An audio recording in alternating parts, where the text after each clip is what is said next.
Hello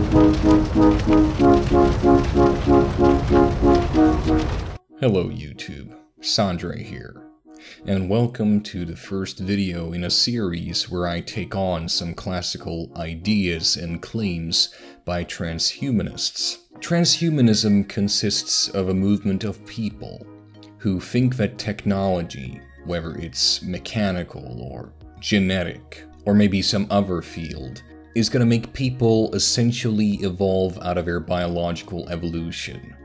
Of course, like with anything, there are nuances and variations of transhumanism, but it seems to me that most transhumanists actually have a pretty erroneous view of how science works, and more importantly, they don't seem to understand how basic biology, as well as technology, actually works.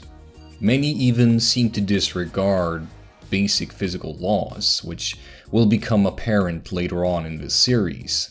Today we're gonna focus on brain augmentation, probably one of the most proliferated ideas by the transhumanist movement. The idea that we can control the human brain and make it super efficient, more intelligent, by either chemical, biological, or technological manipulation. Let me just state a few things before we begin, because I know how this usually goes. From experience in arguments with transhumanists, I usually know what's gonna happen if I don't say what I'm about to say. Let me just make this clear. I am not a physicist. I am not a biologist. I am not an expert in these fields. I am not pretending to be. I am a chemistry student, so yes, when I talk about transplants in the human brain, or later on in this series, the potential of perhaps eliminating aging, or even further down the line in this series about how you can supposedly upload your mind to a computer. Yes, when it comes to all of these topics, I am not an expert. However, all of these topics are, quite honestly, very hypothetical. So even a biologist or a physicist isn't an expert on these topics either. And what I'm going to demonstrate in this series is you don't need to be an expert in these areas. You just need to have some basic understanding and know how to do the math to understand that there are pragmatic issues, as well as in many cases ethical issues with what transhumanists propose. There will, of course, be areas where my chemistry knowledge will give me a sense of authority, if you will, but the point still remains. So to simplify before we begin, yes, I'm not an expert on these issues. However, you don't need to be to poke holes in many of the ideas proposed in this series. Point number 2 are still very hypothetical, and as such, to proclaim that anyone is an expert on them is kind of ridiculous. 3. In this series, I will not go into any further details than what I can actually understand on my own. I will keep this series pretty general, just to make extra sure that I do not make an overreach in my presumption of knowledge. And the last point, just because I know this usually comes up when I discuss about this, I will make a differentiation between a scientific concern and an ethical concern that I have regarding my criticism of transhumanist ideas. With all of this out of the way, I hope we won't get bogged down in any discussion about inane bullshit regarding these topics we're going to cover in this series, because trust me, I've been there with these people, and it's mind-numbingly stupid. Anyway, let's begin. On the topic of brain augmentation, we will actually start with a topic where I do have some authority, which is the idea of enhancing brain performance chemically. We will start with so-called nootropic drugs. Some of them are called cognitive enhancers or even smart drugs. Enhancing brain performance is not as easy as it may sound. You may think it's as simple as simply increasing the brain activity to increase efficiency. However, we know that the brain doesn't really work like that. Too much stimulation of any area of the brain will actually decrease performance. If you increase arousal of the brain beyond a certain point, you will see a decrease in overall performance. A big problem with nootropical drugs is that they all have very different effects on the brain. And depending on the situation, you would like a different type of drug.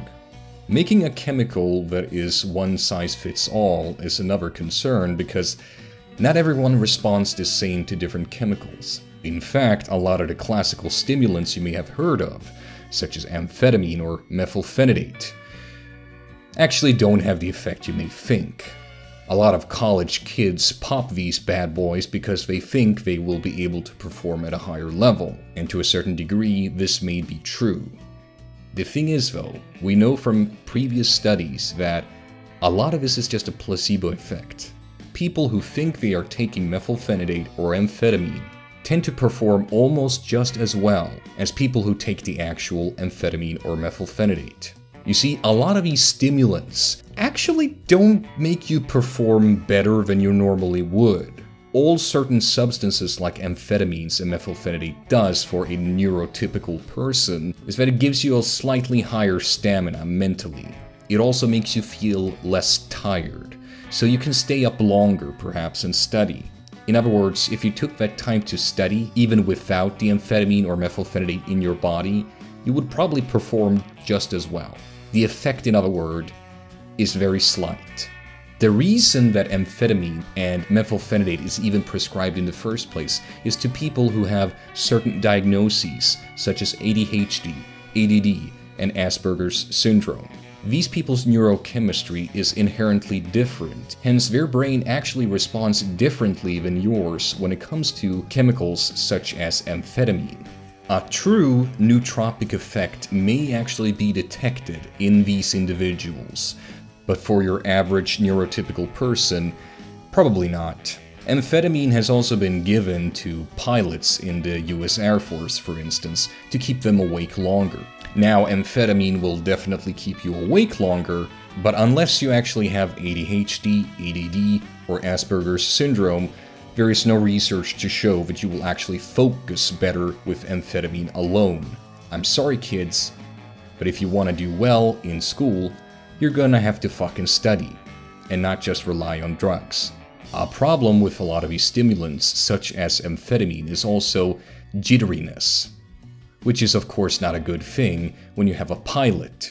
When it comes to a lot of these claims regarding nootropical drugs and how they can supposedly hack the brain and make you perform at a higher level, most of the time it's simply a placebo effect. You're fooling yourself into performing at a higher level. You're just doing what you naturally can do. In my last video I talked about caffeine, which could be classified as a nootropic drug. And yes, caffeine definitely has improved effectiveness and efficiency. In fact, it is very much possible that caffeine is the molecule responsible for allowing the enlightenment to happen sooner than it otherwise would. But much like amphetamine, there is no science to actually suggest that caffeine helps you perform because you can focus better, or because your brain is actually functioning more efficiently in of itself, but rather because you're simply more awake.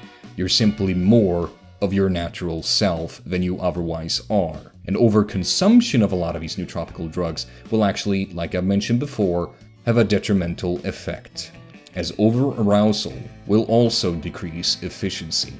What is well understood, however, is the long-term side effects of using a lot of these nootropical drugs. A lot of them can give you high blood pressure, make you dehydrated. Some, if taken too long, will give you addiction as well as even neurological damage. So let me just make this clear. Anyone who claims that nootropical drugs are well understood and that we can use them already now perhaps to boost one's brain performance is honestly full of shit. And you have no idea how sick and tired I am of talking about this nonsensical issue with people who simply don't understand basic fucking neurochemistry. You know, unlike a chemistry student like me. No, the brain doesn't run on magic. It runs on chemical reactions. Many of them we do understand pretty fucking well. And we also know that a lot of these nootropical drugs don't work by magic. They work by chemical reactions. And like in many reactions, there are perhaps side reactions that you don't want. Sometimes you don't have enough of a reaction, so you have to add a catalyst perhaps. But then you may run the risk of shifting the chemical equilibrium too much, which in of itself can have hazards. Not to mention that some of these chemicals that you want to pump into the brain can have unforeseen reactions with other chemicals of the brain that are already present. What I'm saying is, stop being gullible about brain chemistry. Leaving nootropical drugs as a way of brain augmentation, we now get into the territory of advanced education methods, perhaps neurosurgery, or even cybernetic implants. Of course, we run into the problem, like I've mentioned in many previous videos, we don't really understand what intelligence even is. It's even possible that intelligence is actually multifaceted. You have different types of intelligence. The discussion of what intelligence actually is far from over. Nor do we understand how much of it is due to genetics or environment. And it's very much possible we may never know how much one contributes to general intelligence than the other. And even then, it would only be an average number for a population. It would still tell you nothing valuable on a personal level. Just like in terms of our physiology, mentally speaking, people are different. And as such, people have different levels of giftedness regarding different mental tasks compared to others. And so we can already say that any advanced education method, or neurosurgery, or cybernetic implant that you would want to increase so-called intelligence of anyone would not be a one-size-fits-all situation. It would have to be personally adapted, adding way more complexity to an already uncertain field. After all, would you really want to perform high-risk neurosurgery on toddlers if perhaps all they would need is slightly more education to achieve the same 10% increase, let's say? The human brain is far more malleable and adaptable than you may think. The fact that countries perform so differently in PISA regarding their education highlights this. We know Asian students are drilled from a very young age to be high performers on tests, but we also know that the same students tend to not be very happy in life and are far more likely to commit suicide. As if that's not enough, it's not as if all of their mental abilities are heightened with the drilling that they receive as children in school. Only some of them, the ones that the government considers to be the most important. Finland has some of the highest performance students in the world in general, and their way of teaching kids is dramatically different compared to how the Japanese, the Chinese, or the South Koreans do. Which adds yet another confusion into this already murky subject, as obviously there are, perhaps on the surface, completely opposite ways of teaching students that can achieve equal results. Now I'm mentioning all of this to you because this highlights how adaptable the human brain really is. You see, if we really want to advance human intellect, so to speak, either through some kind of surgery or cybernetic implant, or using nootropical drugs, we should perhaps first understand what the actual baseline intelligence is, given the best circumstances. And as we lack knowledge of even something so basic, what is to say we actually understand the so-called necessity of such surgeries, cybernetic implants, or using drugs to advance to a higher mental performance? Something as simple as taking a power nap once a day has shown people to increase in their performance. Meditation is also very beneficial. So you all have to excuse me if I am a little bit skeptical about the necessity of drastic measures such as neurosurgery or cybernetic implants regarding boosting one's performance. There's nothing to suggest that you need something as invasive as drugs, neurosurgery, or cybernetic implants. Now let's talk about cybernetics, one of the most loved subjects of transhumanists. Surely, with the power of cybernetics, we can boost the brain to unforeseen heights. Well, I'm not saying it's impossible by any means, but you have to keep all of these problems I'm about to mention in mind, because boosting neurology with electronics is not nearly as simple as you may think. You see, making any kind of analogy between a computer and a brain is very hard because they fundamentally work in different ways. Now, where exactly a computer ends is kind of hard to define. You could limit it to just a processor, But you can have more than one of those. How about just the motherboard? Is that just a computer? What about a hard drive? Surely that must count to the total computer, right? But would you count an external hard drive to the computer or not? What about the keyboard, the mouse, and the monitor that's hooked? Does that count as part of the computer? I'm asking all these things because it's relevant regarding our brain. Just like a computer is very hard to actually define, so is the brain. And just like it's hard to say exactly where a computer ends, it's also hard to say exactly where the human brain ends. And so we run into a first problem when we're going to discuss the whole idea of brain augmentation, because where do I draw the line in the arguments I'm going to bring? Well, some may argue that enhancing someone's reflexes by putting an implant into the spinal cord of someone would technically be brain augmentation. However, that has nothing to do with the brain per se, and so I would argue that it isn't. What I'm going to talk about is not something as simple as fixing your spinal cord. What I'm talking about is going into the actual brain tissue, interacting with the actual neurology from the upper part of the neck to what is contained within your skull. That is what I consider to be brain augmentation. Now, regarding the brain, it isn't like some processor which has a designed software. There is no architecture of the human mind, if you will. Your brain does have a structure, but it's more like a forest than the Colosseum. And just like a forest can have massive changes if you tweak with it just a little bit, the same can be said about the human brain.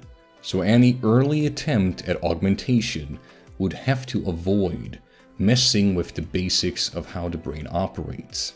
Some safer versions of brain augmentation may technically not deal with the brain at all, such as using implants in the eyes or the ears to improve your visual or hearing capabilities.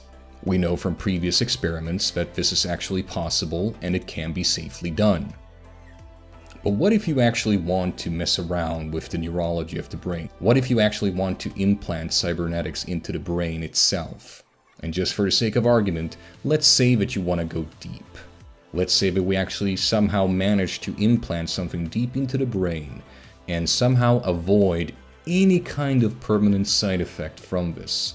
No severed neurons that aren't supposed to be severed. No other type of brain matter getting injured in any kind of way. Let's say that we somehow make the actual procedure itself 100% risk-free. This is of course impossible, but let's just say that for the sake of argument. Well, you have one basic problem: overheating. You see, you may be able to avert neurological damage during the actual surgical procedure, but you may actually implicitly cause it simply due to thermodynamics. Let's take your average supercomputer. Today, they can be powerful enough to process as fast as our estimates of the human mind. However, one basic difference between any computer and the human brain that you will notice very quickly is just how much heat is produced, pound for pound, of the computer compared to the brain.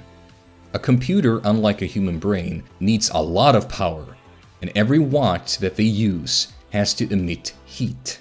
Your brain gives off heat as well, but pound for pound, it's nowhere close to what any computer does. In total, your brain uses and gives off heat, which is about as much as a 20-watt light bulb. Any supercomputer produces thousands of times more heat than that when doing less processive work as the brain.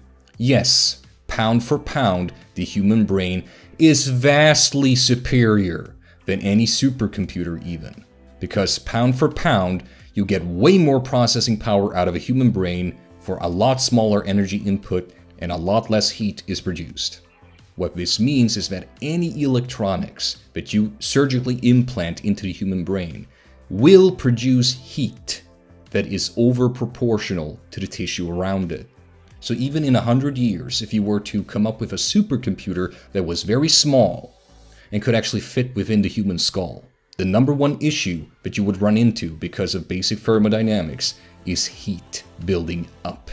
You see, your brain is about 60% fat, and the heat capacity of fat is on average about 2,100 joules per kilogram per Kelvin, meaning that that's about as much energy you need per kilogram to heat that fat up 1 degree. Now keep in mind that recent research on thermal regulation of the brain has shown that very small changes in the temperature, as little as a few degrees, have severe detrimental effects on our ability to process information. Just a few degrees above norm and you won't be able to think, regardless of how advanced your technology is. Now, like I mentioned, the specific heat capacity of fat is 2,100 joules per kilogram per Kelvin. Now, let's say that your electronical technology was sufficiently advanced to produce a supercomputer that weighed perhaps only 1 single gram. Well, that 1 gram of a supercomputer is still going to produce heat that will be thousands of times more severe compared to the tissue around it. And the entire brain may be 1 kilogram of weight. You don't need to heat the entire brain to do damage. You only need to heat local regions of it. So if we divide the value with 1,000, the answer is 2.1 joules per gram per Kelvin. According to the math, there is no reason to think that a supercomputer at just 1 gram implanted into the human brain could not cause overheating in a local area of the brain. Not only is there a risk inherent in implementing cybernetics into the human brain in terms of the surgical procedure, but you have to solve the heating issue if you wish to do that. Now, one possible solution to the heating problem would be perhaps to increase the flow of blood to the brain or other parts of the body. This way we could dump out the excessive heat through sweating and opening the blood vessels under the skin. However, considering just how much heat is actually produced pound for a computer compared to the human brain, I'm very doubtful that you would actually be able to dissipate enough heat through this method to be able to still house that 1 gram of supercomputer within the human brain. And as much as technology advances, I'm pretty sure that within the next 100 years, no supercomputer that can perform at today's supercomputer level will ever weigh under 1 gram. And if you want to suggest that that's the case, I frankly find you to be ridiculous. Hence, I do think that you will have a problem of brains melting. Lastly, regarding the idea of implementing cybernetics into human neurology to make us more quote-unquote intelligent, or at least boosting our performance, is that, well, you're not actually boosting your performance, nor are you making yourself more intelligent, as it isn't actually the neurology itself you're improving. Rather, you're just adding another tool that you didn't have to do the job for you. Walking around with a calculator that can do advanced calculus doesn't mean that you can do advanced calculus, nor would shrinking that calculator down to the weight of 1 gram and hardwiring it to your neurology actually boost your knowledge of calculus 1 bit. It's not you doing the calculus, it's the calculator. Now you may wonder when I mention what the problem actually is. After all, we do accept that sometimes you want to use a calculator so you don't have to calculate the problem yourself. In order to become a mathematician, sure, you can use a calculator to solve the really hard problems, but so can anyone. In order to become a mathematician, however, you are expected to, well, solve these problems without a calculator. The only way to know that you truly have mastered mathematical theory is to prove without any electronic aid that you can solve these problems. The only way for you to prove that you properly understand a subject, that you have properly learned the subject, that you can actually calculate properly, is to not rely on a calculator. In most cases, this would be unnecessary, but again, if you want to be a mathematician, this is the requirement. Just the same, if you want to be a pilot, you could perhaps rely on the autopilot of the plane to fly for you. But what do you do when it breaks down? You actually need to know how to fly a plane. You see, just because you surgically graft an apparatus into the human neurology, which could perhaps remember things for you, perhaps connect your brain to the internet to search for information, or calculate big numbers for you, you may actually end up in a trap where you rely too little on the inherent neurology of your brain, and you may actually become, so to speak, dumber.